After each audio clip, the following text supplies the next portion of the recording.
अंडा समोसा वाली माँ की सफलता। महेश कोई भी काम नहीं करता था। रूपा एक ब्यूटी पार्लर चलाती थी। एक बार रूपा गुस्से से महेश से कहती है, ये तुम्हारी माँ का दवाई का खर्चा करते करते ना मैं तो थक गई हूँ। अब तुम अपनी माँ को किसी वृद्धाश्रम में रख दो और ना हो सके तो खुद काम करके कमाओ और पालो अपनी माँ को। अरे रूपा, इस उम्र में मेरी माँ कहाँ जाएगी, और मेरा सिवा मेरी माँ का कोई और है भी नहीं। रूपा महेश से झगड़ा करती है। अब तो ये रोज रोज का हो चुका था। एक बार महेश की माँ कुसुम ये सब सुन लेती है, तब उसे बहुत ही बुरा लगता है और वो खुद होकर घर छोड़कर चली जाती है। कुसुम सोचती है, मैंने घर तो छोड़ दिया, पर अब मैं कहाँ जाऊँ। लेकिन चलो, इससे कम से कम मेरा बेटा और बहू खुश तो रह सकेंगे। कुसुम इधर उधर भटकती रहती है। उसे बहुत भूख लगी थी, इसलिए वो एक ठेले पर चली जाती है। बेटा, कोई काम होगा तो बोलो, मैं वो कर दूंगी। बस काम के बदले मुझे खाना दे दो। अरे बुढ़िया, तू क्या काम करेगी? उल्टा मेरा ही काम खराब करके रख देगी। जा, मेरे पास कोई काम नहीं है और खाना भी नहीं। दरअसल कुसुम को भीख मांगना पसंद नहीं था, इसलिए वो काम ढूंढ रही थी, लेकिन उसे कोई काम नहीं मिलता। फिर बेचारी थकी हारी भूखी एक पेड़ के नीचे बैठी रहती है। तभी वहां एक सुंदर नाम का लड़का खाना लेकर आता है और उसे समोसे देते हुए कहता है, माँ जी, ये लो समोसा। वैसे मेरे हाथ का समोसा उतना स्वादिष्ट तो नहीं रहता, लेकिन ये आपकी भूख जरूर मिटाएगा। बेटा, तुम्हारा बहुत बहुत धन्यवाद, पर पहले मुझे कोई काम बताओ, तभी मैं ये समोसे खाऊंगी। मुझे ऐसे मुफ्त में खाने की आदत नहीं है। मुझे किसी की भीख या दया नहीं चाहिए बेटा। माँ जी, मेरा समोसे का एक ठेला है, लेकिन मेरा धंधा कुछ खास नहीं चलता। मेरे पास कोई काम नहीं है। मैंने आपको देखा है माँ जी, सबके पास काम के लिए ढूंढते हुए। मैं आपको काम तो नहीं दे सकता, पर हाँ, ये समोसा खा लो आप। इस तरह सुंदर अपने ही काम के लिए परेशान था। सुंदर की बातें सुनकर कुसुम को ही उस पर दया आ जाती है और वो थोड़ी देर सोचती रहती है। सुंदर से वो कहती है, बेटा ठीक है, मैं समोसे तो खाती हूँ, पर मेरी इसमें एक शर्त है। आज से मैं तुम्हारे यहाँ अंडे समोसे बना कर दूंगी। बाद में तुम उसे बेचना। मुझे पूरा विश्वास है कि लोगों को मेरे हाथ के अंडा समोसा पसंद आएंगे। सुंदर कुसुम की बात मान लेता है। कुसुम भी वो समोसे खाकर काम पर लग जाती है। वो जब अंडा समोसा बना रही थी तो उसकी खुशबू सारे बाजार में फैल जाती है। खुशबू की वजह से लोग धीरे धीरे ठेले के पास जमा हो जाते हैं। कुसुम अंडा समोसा बना रही थी तो सुंदर लोगों को अंडा समोसा परोस रहा था। उस दिन सुंदर का बहुत ही अच्छा धंधा होता है। ये सब देखकर वो कुसुम से कहता है, माँ जी, आज पहली बार इतने पैसे मिले हैं मुझे, और वो भी आपकी वजह से। सच में आपके हाथों में तो जादू है, जादू।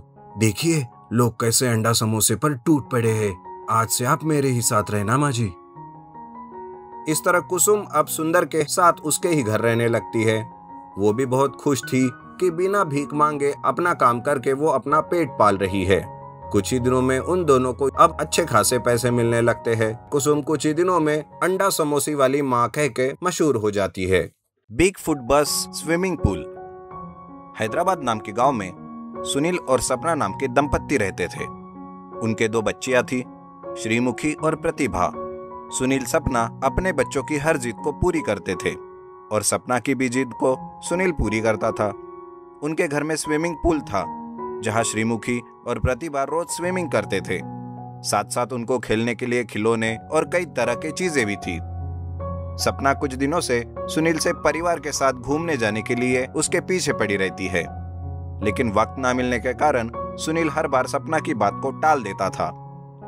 लेकिन ऐसे ही एक बार सुनील घूमने जाने का निर्णय लेता है और वो सपना से कहता है, सपना, तुम बहुत दिनों से कह रही थी ना कि हम घूमने जाएंगे, तो चलो चलते हैं। तुम 15 दिन के सफर में लगने वाली सारी जरूरी चीजों की पैकिंग कर लो।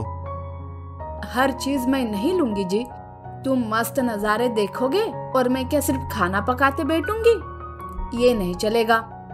हम कुछ सामान बाहर से खरीद लेंगे। आप सिर्फ बच्चों के स्विमिंग पूल में खेलने का कुछ करो बस के अंदर। वो बिना स्विमिंग के रहेंगे, इस बात का मुझे डाउट ही है। हाँ सपना, तुम सच कह रही हो। एक बार श्रीमुखी और प्रतिभा से बात करके देखता हूँ। सुनील श्रीमुखी और प्रतिभा से बात करता है, लेकिन दोनों बच्चे मानते ही नहीं और स्विमिंग पूल के बिना वो नहीं आएंगे ऐसा उसे कह देते हैं। जिस वजह से सुनील भी सोच में पड़ता है कि अब क्या करे। भी उसे एक आइडिया आता है और वो अपने ही घर की एक बस के ऊपर एक स्विमिंग पूल बनाता है। लेकिन पानी भरने के बाद वजन बहुत ज्यादा होने की वजह से टायर प्रेशर झेल नहीं पाते, जिस वजह से वो बस बहुत धीरे धीरे चलने लगती है। वो सभी को बुलाता है और कहता है, अरे श्रीमुखी और प्रतिभा, जरा इधर आकर देखो। सुनील के कहते ही दोनों बच्चे दौड़कर उस बस को देखने के लिए आते हैं। उस स्विमिंग पूल बस को देखकर प्रतिभा कहती है, वाह पिताजी, बस के ऊपर स्विमिंग पूल, ये तो बहुत अच्छा किया आपने। क्या तुम दोनों को पसंद आई बच्चों?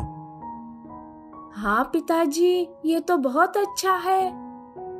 तो फिर चलो हम घूमने चलते हैं। सुनील बस स्टार्ट करता है। सपना, श्रीमुखी और प्रतिभा बस पर चढ़ते हैं, लेकिन बस बहुत ही धीरे धीरे चलने लगती है। ये देखकर सपना सुनील से कहती है, अरे क्या जी, आप भी अगर ऐसी स्पीड से घूमने निकलेंगे तो अमीरपेट जाते जाते बच्चे जवान हो जाएंगे और जब घर वापस आएंगे तो हम बूढ़े हो चुके होंगे। रहने दो, मुझे नहीं आना आपकी स्विमिंग पूल बस पर। ऐसे कहकर सपना बस से नीचे उतर जाती है। इधर सुनील बड़ा परेशान होता है कि अब क्या करे। तभी उसे उसका एक पुराना सा ट्रैक्टर दिखता है जो सालों से बंद पड़ा था। सुनील उसके टायर निकालता है और बस के टायर की जगह पर उसे लगाता रहता है। उसे देखकर सपना उसे कहती है, अरे रहने दो जी, ज्यादा दिमाग मत लगाओ। मेरी ही मत मारी गई थी जो मैंने इस आदमी से शादी की। हाय रे मेरी किस्मत, ये कैसा पति मिला जो कहीं घुमाने भी नहीं ले जा सकता।